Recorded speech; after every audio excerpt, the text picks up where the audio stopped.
You are listening to Blind Fury, Book 5 in the Vibe, a steamy romance series, written by Lynn Chantale, narrated by Chase Johnson, published by Horsemen Publishing Incorporated. Copyright Lynn Chantale, 2022. All rights reserved. Dedication. There are always many people to thank and acknowledge. You know who you are. Thank you. Prologue. The damn dog wouldn't stop whining. Samson Denver pulled the pillow over his head in a vain attempt to shut out the insistent yapping. Any other day he could tolerate the little bitch and her noise. Today was not that day. Yip, yip, yip. Samson groaned. Why did people insist on having pets if they would keep them in a cage 23 hours a day? He could also smell the odor of dog feces and urine permeating his room. "Shut up!" he roared. For a moment, the dog was quiet. Samson could now hear his pulse throbbing in his ears at a passing vehicle on the slick street outside his window. He opened his eyes to darkness. His gaze darted around the room, searching for any hint of light. He closed his eyes again to more darkness. Anger and despair festered, roiled, and set his teeth on edge. One stupid mistake. Not even his mistake. It was some idiot playing around. And now he was condemned to darkness. The career he'd carefully crafted and built was gone in a flash. Or rather a bang, he thought with black humor. At least he could escape into the sweet oblivion of sleep. As long as he made it to PT and the other appointments, his family left him alone. Alone. He needed to get used to that.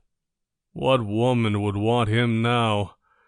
The bright flash of a smile on a curvy, brown-skinned woman flirted in his mind's eye for a moment. She had a beautiful soprano voice, and he'd gone on a couple of dates before. Samson flopped to his back, letting the pillow rest over his face. Could he hold the material there until he passed out? Could he suffocate himself? He didn't know how others face the darkness day in and day out. How could they function without ever seeing a rainbow, a loved one's face, or even their own? What about driving? No more riding on his Harley. And the music. Yip, yip, yip. That's it. Samson had had enough. For weeks, he'd listened to the little bitch whine, yap, and bark at every creak, crack, and whistle. He didn't need sight to do his family a great service by finally taking care of the little ankle biter. Samson nearly fell from the bed in his haste to stand. He flung out a hand. His fingers met the louvered panels of the closet. He jerked open the door with such force it came off the track. He didn't care. Hangers scratched across the metal rod as Samson shoved clothes aside to reach the wall safe at the back of the closet. Thankfully, he didn't need to worry about a combination.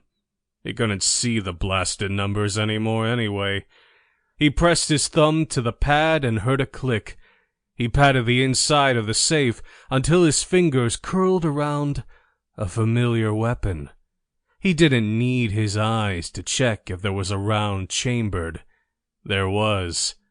His family thought they removed all his weapons, but his family didn't know about this safe. After all, this was his house, his room, and he always kept weapons. After all, he was a cop. Had been a cop, he thought bitterly. If only that damn dog would stop barking. That's okay. Let the dog keep barking. Samson lifted the gun. He would give that damn Sample complete. Ready to continue?